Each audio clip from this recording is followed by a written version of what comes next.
ഞാനെന്തോ വൈരാഗ്യമുള്ള പോലെ ഈ കുത്തി ഇളക്കിക്കൊണ്ടിരിക്കുന്നത് വേറെ ഒന്നുമല്ല കേട്ടോ. കോഴിമുട്ടയാണേ. മുട്ടയുടെ വെള്ളയും മഞ്ഞയും നല്ലോണം മിക്സ് ആക്കാൻ വേണ്ടിയിട്ടുള്ള ഇളക്കലാണ് നിങ്ങളിപ്പോൾ കണ്ടുകൊണ്ടിരിക്കുന്നത്. അപ്പോൾ എനിക്കിങ്ങനെ ഇരുന്നപ്പോൾ നല്ലോണം വിശന്നു. എന്താ ഉണ്ടാക്കുക വിചാരിച്ച് നോക്കിയപ്പോൾ ഫ്രിഡ്ജിൽ 2 കോഴിമുട്ട ഉണ്ട്, അതേപോലെ തന്നെ ബ്രെഡും ഉണ്ട്. അപ്പോൾ എന്നാൽ നേരെ ഒരു ബ്രെഡ് ഓംലേറ്റ് അങ്ങ് ഉണ്ടാക്കാമെന്ന് വിചാരിച്ചു. പിന്നെ ഈ ബ്രെഡ് ഓംലേറ്റ് ഉണ്ടാക്കുന്ന സമയത്ത് കോഴിമുട്ടയിൽ ഉള്ളി അതുപോലെ നമ്മുടെ പച്ചമുളകൊന്നും ഇടുന്നത് എനിക്കിഷ്ടമല്ല കേട്ടോ.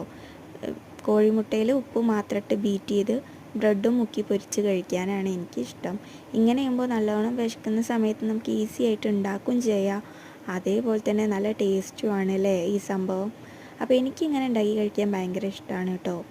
അപ്പോൾ ഞാനത് കഴിഞ്ഞപ്പോൾ ഇതിൽ കുറച്ച് ബാക്കി ഉണ്ടായിരുന്നു ബീറ്റ് ചെയ്ത് വെച്ച മുട്ട. അപ്പോൾ ഞാനതെടുത്തൊരു ഓംലേറ്റും ഉണ്ടാക്കി അങ്ങനെ നമ്മുടെ ഇത് കഴിച്ചു. അപ്പോൾ ഇന്നത്തെ വീഡിയോ ഇത്രയേ ഉള്ളൂ. ബൈ.